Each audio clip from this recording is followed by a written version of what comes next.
대저 사람의 길은 야훼의 눈앞에 있나니 그가 그 사람의 모든 길을 평탄하게 하시느니라. 악인은 자기의 악에 걸리며 그 죄의 줄에 매이나니 그는 훈계를 받지 아니함으로 말미암아 죽겠고 심히 미련함으로 말미암아 혼미하게 되느니라. 아멘. 할렐루야. 이 시간 두 손을 가슴에 모으고 제 고백을 따라해 주시기 바랍니다. 오늘도 주님이 나와 함께 하십니다. 우리는 주님 안에서 승리합니다. 그래서 오늘도 좋은 날입니다. 할렐루야. 오늘도 주님이 우리와 함께 하시기에 좋은 날, 복된 날이 될 줄 믿습니다. 이 좋은 날, 이 새벽 하나님께서 우리에게 허락하신 이 잠언 5장의 말씀을 가지고 영적 노이즈 캔슬링이라는 제목으로 함께 은혜 나누기 원합니다. 여러분, 노이즈 캔슬링이라는 말을 들어보셨나요? 이 노이즈 캔슬링은 쉽게 말해서 이어폰이나 헤드폰을 사용할 때 외부의 소음을 줄여서 재생되고 있는 음악이나 이 통화 내용을 보다 선명하게 듣게 해주는 기술입니다. 세계적인 음향 업체인 이 보스사의 설립자이자 미국 MIT 공대 교수였던 아마르 보스는 1978년에 유럽으로 출장하고 돌아오는 비행기에서 당시 기내에 처음으로 도입되었던 헤드폰을 사용하게 되었습니다. 그런데 시끄러운 비행기 엔진 소음으로 인해서 제대로 된 음악 감상을 할 수 없게 되자 그 시끄러운 소리를 제거할 수 있는 방법이 없을까 고민하게 됩니다. 또한 당시에 미군에서도 이 엔진이나 이 기계음과 같은 기내 소음에 장기가 노출되어서 청력을 상실하는 조종사나 이 군인들에 대한 대책을 고민하던 차에 이 아마르 보스의 아이디어를 듣게 되었고 함께 협력을 하게 되어 8년 동안 550억 원이라는 그런 개발 비용을 들여서 이 노이즈 캔슬링이라는 기술을 만들게 되었다고 합니다. 이 기술이 지금은 상용화되어서 일반적인 이어폰이나 헤드폰에서도 사용되고 있고 이제는 많은 사람들이 이 기술이 들어간 제품들을 선호하게 되었습니다. 이 기술의 핵심은 집중입니다. 소음을 제거하여서 소리만 듣게 하는 것입니다. 소음과 소리의 차이점이 무엇입니까? 소음은 불필요한 것입니다. 명확한 의미를 전달하는 것을 방해하는 것이죠. 또한 소음은 광범위합니다. 필요한 것들을 제외한 모든 것들을 의미하고 있는 것이죠. 반면 소리는 무엇입니까? 의미 전달을 위해 꼭 필요한 것입니다. 소리는 광범위하지 않습니다. 명확해야만 더 의미를 전달할 수 있는 것이죠. 우리는 일상을 살아가면서 수많은 소리를 듣게 됩니다. 그러나 우리는 수많은 소리에 일일이 반응하지 않습니다. 그 많은 소리에 일일이 반응한다면 우리는 일상을 살아갈 수 없을 것입니다.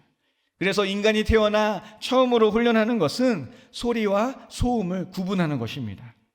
갓 태어난 아기는 주변의 소리에 민감하게 반응하여 곧잘 깜짝깜짝 놀라는 반응을 보입니다.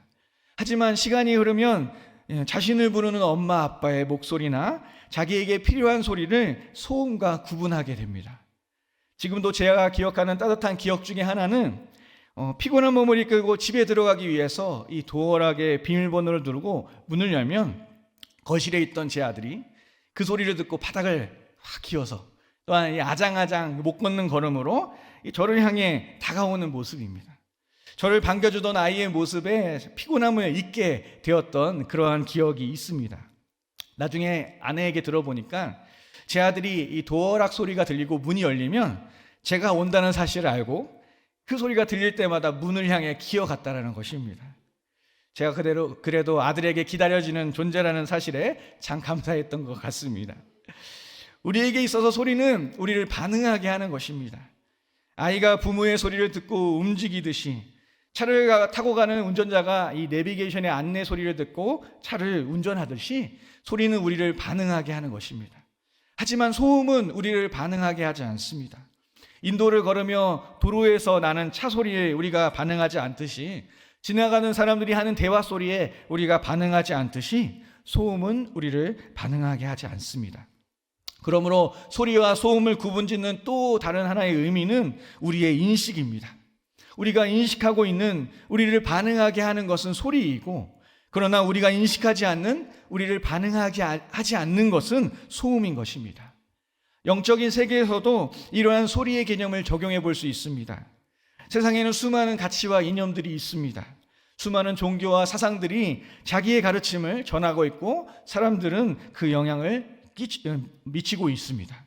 사람들은 그런 영향력 속에 저마다 자신이 인식하고 있는 가치와 이념을 따라 살아갑니다.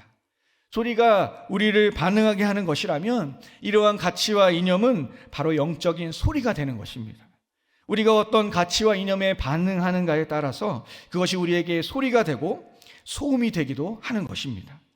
그러므로 우리가 어떤 가치와 이념을 선택하느냐, 이것은 중요한 문제가 됩니다. 우리가 인식하고 선택한 그 가치와 이념이 우리에게 소리가 되어서 우리의 삶을 반응하게 하기 때문입니다. 태초에 하나님이 창조하신 세계에는 단 하나의 소리만이 존재했습니다. 그것은 하나님의 말씀입니다. 말씀으로 창조된 세상은 하나님의 말씀만이 세상을 움직이는 소리가 되었습니다. 인간은 그 속에서 하나님과 대화하면서 하나님께 반응하면서 행복한 삶을 살아갔습니다. 그런데 어느 날 다른 소리가 들리기 시작합니다. 처음 그 소리는 아무 의미 없는 소음이었습니다. 그런데 그 소음을 하와가 인식하니 그것이 소리가 되어 하와를 움직이기 시작했습니다. 그것은 바로 뱀을 통한 사단의 소리였습니다. 선악과를 따먹으면 너희가 하나님과 같이 될 것이다. 그런 사람의 교만과 욕심을 자극하는 사단의 소리였던 것입니다. 세상의 소리, 사단의 소리를 따라 반응했던 아담과 하와는 결국 하나님의 말씀을 듣지 못하는 죄인이 되었습니다. 세상의 소리를 선택하는 순간 하나님의 말씀은 더 이상 들리지 않는 소음이 되어버렸기 때문인 것입니다. 오늘 함께 봉독한 잠언 5장은 바로 이런 어떠한 소리를 들을 것이냐에 대한 지혜자의 권면과 지혜가 담겨있는 말씀입니다. 우리 함께 잠언 5장 1절에서 6절 말씀을 봉독하시겠습니다. 내 아들아, 내 지혜에 주의하며 내 명철에 내 귀를 기울여서 근신을 지키며 내 입술로 지식을 지키도록 하라. 대저 음녀의 입술은 꿀을 떨어뜨리며 그의 입은 기름보다 미끄러우나 나중은 쑥같이 쓰고 두 날 가진 칼같이 날카로우며 그의 발은 사지로 내려가며 그의 걸음은 수월로 나아가나니 그는 생명의 평탄한 길을 찾지 못하며 자기 길이 든든하지 못하여도 그것을 깨닫지 못하느니라. 아멘. 본문 말씀에서 지혜자는 두 가지 소리에 대해서 언급하고 있습니다. 그것은 바로 지혜자의 말과 음녀의 말입니다. 지혜자의 말은 하나님의 율법으로 기반한 이 지혜와 명철의 소리입니다. 하지만 음녀의 말은 세상의 가치를 기반으로 한 육신의 쾌락과 정욕의 소리입니다. 지혜자는 오늘 본문 말씀을 통해 자신의 말을 듣는 자들에게 너희가 어떤 소리에 반응해야 하는지 그것에 대해서 강하게 권면하고 있습니다.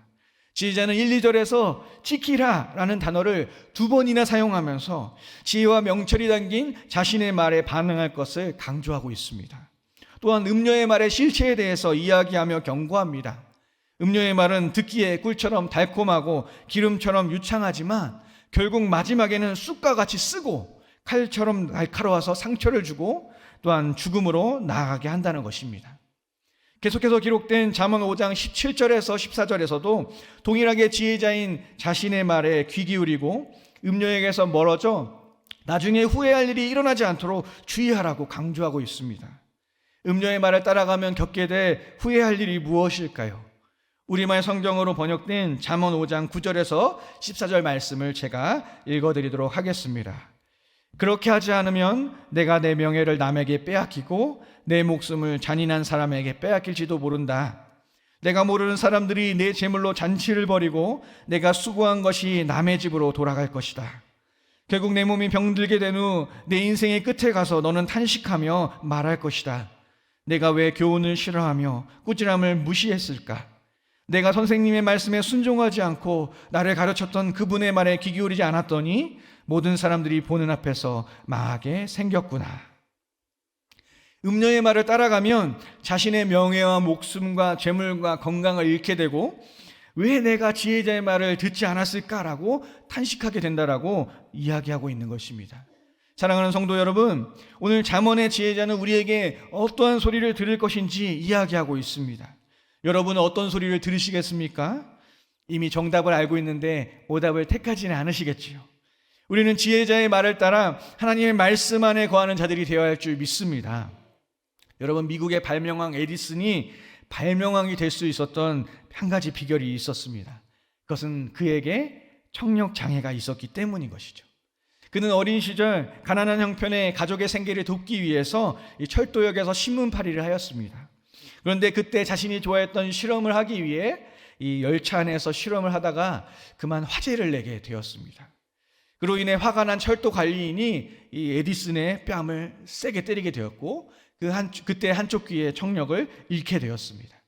보통 사람이었다면 그러한 사실에 좌절하거나 낙심하겠지만 에디슨은 자신의 이 약점을 강점으로 사용하여서 다른 소리에 집중하지 않고 오직 자신의 실험에만 집중할 수 있는 비결로 사용했습니다. 그는 후에 이 일에 대해 이렇게 이야기했다고 합니다. 나는 언제나 그 철도 관리인에게 감사한다네. 이 시끄러운 세상에서 날 조용하게 살 수 있게 해주었으니 말이야. 실험할 때도 귀를 막을 필요가 없다네. 여러분, 우리가 지혜자의 말, 하나님의 말씀을 듣기로 결정했다면 우리에게 필요한 것은 집중입니다. 즉 영적 노이즈 캔슬링이 필요한 것입니다. 우리는 세상의 소리에 향해 귀머거리가 되어야 합니다. 우리의 것 하나님의 말씀에만 집중해야 하는 것입니다. 잠언 5장 15절에서 17절 말씀은 이렇게 기록하고 있습니다. 너는 내 우물에서 물을 마시며 내 샘에서 흐르는 물을 마시라. 어찌하여 내 샘물을 집 밖으로 넘치게 하며 내 도랑물 거리로 흘러가게 하겠느냐. 그 물이 내게만 있게 하고 타인과 더불어 그것을 나누지 말라. 잠언의 지혜자는 우리에게 주어진 우물을 타인과 나누지 말라라고 이야기하고 있습니다. 고대 팔레스타인 지방에서 우물은 귀한 생명수의 근원이자 축복의 상징입니다. 우물이 있는 지역은 목마름으로 인한 고통에서 벗어날 수 있었고 평안한 삶을 살아갈 수 있었습니다. 또한 생명수의 근원인 이 우물은 하나님을 뜻하고 있습니다. 예레미야 17장 13절에는 이렇게 기록합니다. 이스라엘의 소망이신 야훼여, 무릇 주를 버리는 자는 다 수치를 당할 것이라. 무릇 야훼를 떠나는 자는 흙의 기록이 되어오리니 이는 생수의 근원이신 야훼를 버림이니이다. 예레미야 선지자는 하나님을 생수의 근원이라고 고백하고 있습니다. 하나님께서는 우리 영혼의 목마름을 해결하시는 생수의 근원이십니다. 목마른 자가 우물에서 물을 얻어서 이 목마름의 고통에서 벗어나듯이 우리가 인생의 문제로 인해 고통을 당할 때 생수의 근원이신 하나님 앞에 나아가기만 한다면 하나님께서 주신 은혜로 말미암아 우리는 인생의 고통을 해결할 수 있게 되는 것입니다. 그런데 그런 생수의 근원이자 축복의 상징인 이 하나님의 은혜를 타인에게 빼앗긴다는 것은 정말 어리석은 일이라 할 수 있을 것입니다. 여기서 타인이라고 하는 것은 우리로 하여금 하나님의 은혜를 온전히 누리도록 하지 못하는 가로막는 존재인 것입니다. 그것은 세상의 가치가 될 수도 있고 사단의 유혹이 될 수도 있고 나의 욕심과 죄악된 본성이 될 수도 있습니다. 그러므로 우리는 은혜와 축복의 상징인 우물을 타인에게 빼앗기지 않도록 집중해야만 합니다. 영적 노이즈 캔슬링을 통해 오직 하나님의 말씀에만 집중해야 하는 것입니다. 그런데 여기서 또 한 가지 생각해야 할 것이 있습니다. 누군가에게 무엇을 듣는다라는 사실을 우리가 어떻게 알 수 있을까요? 그것은 그 사람의 반응을 보고 알 수 있습니다. 막다른 길을 가고 있는 사람에게 그곳으로 가면 길이 없습니다 라고 말하면 그 사람이 어떻게 반응을 할까요? 다른 길로 가거나 바른 길에 대해서 물어볼 것입니다. 하지만 그 말을 듣지 않은 사람은 어떻게 하겠습니까? 그 말에 반응하지 않고 그대로 가다가 막다른 길을 만나서 난감해할 것입니다. 얼마 전 금요성령대망에 오셨던 이 강성현 선교사님께서 하셨던 말씀이 생각이 납니다. 원주민 할머니가 키우던 양이 자기 멋대로 길을 가려고 할 때마다 할머니께서 뚫리야 라고 하면 양이 자리에서 멈추고 다시 뚫리야 라고 말하면 고개를 돌리고 또 한번 뚫리야 라고 말하면 주인을 향해 이 할머니를 향해 막 달려왔다 라는 그런 이야기입니다. 눈도 안 좋고 고집도 세서 제멋대로 나아가는 이 양에게 유일한 장점이 있는데 그것은 바로 주인의 말에 곧바로 반응한다는 것입니다. 성경에서 우리를 양으로 비유했는데 왜 굳이 단점이 많은 그 양으로 비유했을까 생각해 보았을 때 주인의 말에 반응하고 순종하는 그 모습을 장점으로서 비유하지 않았을까라고 이야기했었던 그 말씀이 생각이 납니다. 온갖 단점으로 가득한 연약하고 고집센 양이 성경에서 의인으로 표현되고 성도로서 비유가 된 이유는 바로 주인의 말에 순종한다라는 그 단 하나의 장점이 있었기 때문입니다. 그 장점이 모든 단점을 덮을 수 있었기 때문에 하나님께서는 양을 우리의 성도로서 비유했다라는 것으로 생각할 수 있을 것 같습니다. 사랑하는 성도 여러분, 듣는다라는 것은 반응을 동반하는 것입니다.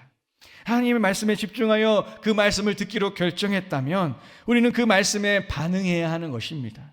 듣기는 했지만 반응하지 않는다면 그것은 듣지 않은 것과 다를 바가 없습니다. 우리의 삶과 우리의 행동이 날마다 그분의 말씀에 반응하는 삶이 되기를 소망합니다. 오늘 함께 읽었던 본문 말씀이죠. 우리 잠언 5장 21절 23절의 말씀을 다시 한번 같이 봉독하도록 하겠습니다. 대저 사람의 길은 야훼의 눈앞에 있나니 그가 그 사람의 모든 길을 평탄하게 하시느니라. 악인은 자기의 악에 걸리며 그 죄의 주에 매이나니 그는 훈계를 받지 아니함으로 말미암아 죽겠고 심히 미련함으로 말미암아 혼미하게 되느니라. 아멘. 모든 사람의 길은 하나님의 눈앞에 있는 삶입니다. 마치 양이 어디로 가는지 지켜보고 있는 목자와 같이 하나님께서는 우리를 지켜보고 계십니다. 그러므로 그분의 음성을 쫓아 살아간다면 우리는 푸른 초장과 쉴만한 물가로 다닐 수 있을 것입니다. 하지만 악인과 같이 하나님의 말씀을 쫓지 않고 음료의 말을 따라 악한 길로 간다면 그 삶은 스스로 지은 죄에 걸려 넘어지고 결국 죽음을 향해 나아가게 될 것입니다. 사랑하는 성도 여러분, 음료의 말, 세상의 소리에 기울이지 않고 날마다 지혜자의 말, 하나님의 말씀을 선택하여서 그 말씀에 집중하고 그 말씀에 반응하여 복된 길로 나아가시는 여러분들이 되시기를 축복합니다. 오늘 이 새벽을 깨워 주의 말씀 듣기를 사모하여 이곳에 선 저와 여러분들이 이 영적 노이즈 캔슬링을 통해 이 비결을 통해 날마다 주님의 음성을 따라 축복의 백성들이 되시기를 예수님의 이름으로 간절히 축원드립니다. 아멘. 기도하시겠습니다. 우리의 삶의 주관자가 되시며 우리를 선한 길로 인도하시는 하나님, 오늘 우리가 이 새벽에 주님 앞에 나와 지혜자의 말을 듣게 하셔서 감사드립니다. 우리가 세상을 살아가며 듣게 되는 수많은 소리들 속에서 주님의 말씀만이 우리에게 소리가 되며 우리의 삶을 인도하는 가치가 되게 하여 주시옵소서. 하나님의 말씀이 아닌 다른 어떤 것도 우리에게 영향을 미치지 못하도록 우리가 하나님께 집중하기를 소망합니다. 그러므로 성령 하나님, 우리의 삶에 오셔서 우리가 주님의 말씀에만 집중하도록 우리를 인도하여 주시옵소서. 어떤 세상의 유혹과 시험과 쾌락과 욕망이 다가온다 할지라도 주의 말씀으로만 반응하는 우리가 되게 하여 주시옵소서. 우리가 오늘 이 새벽 하나님의 말씀에만 집중하여 그 말씀을 들은 대로 반응하기를 기도합니다. 오늘 하루의 삶에도 주의 말씀을 상기하며 이 하루도 주님 앞에서 살아가는 승리의 삶이 되게 하여 주시옵소서. 각자의 가지고 나온 기도의 제목을 또한 다 주께 맡겨드립니다. 하나님께서 모든 만물의 주관자이심을 믿고 의지하여 인생의 문제 속에 절망하고 낙심하는 것이 아니라 하나님의 성취하심을 기대하며 감사하는 삶이 되게 하여 주시옵소서. 우리의 문제가 주님으로 인해 변화되어 하나님의 영광을 드러내는 간증들이 되기를 소망하오니 이 새벽 우리의 기도에 응답하여 주시고 우리의 가정과 자녀와 직장과 건강의 모든 문제들을 주님으로 인하여 감사의 제목들이 되게 하여 주시옵소서. 주신 은혜에 감사하여 예물 드린 손길들이 있습니다. 하나님의 약속의 말씀과 같이 심은 대로 거두게 하여 주시고 30배, 60배, 100배 결실을 맺게 하여 주셔서 더 풍성한 은혜로 주의 나라를 위해 헌신할 수 있는 복된 삶이 되게 하여 주옵소서. 오늘도 우리와 함께 하시는 하나님을 기대합니다. 우리를 사랑하셔서 죽기까지 사랑하신 우리 주 예수 그리스도의 이름으로 기도드립니다. 아멘.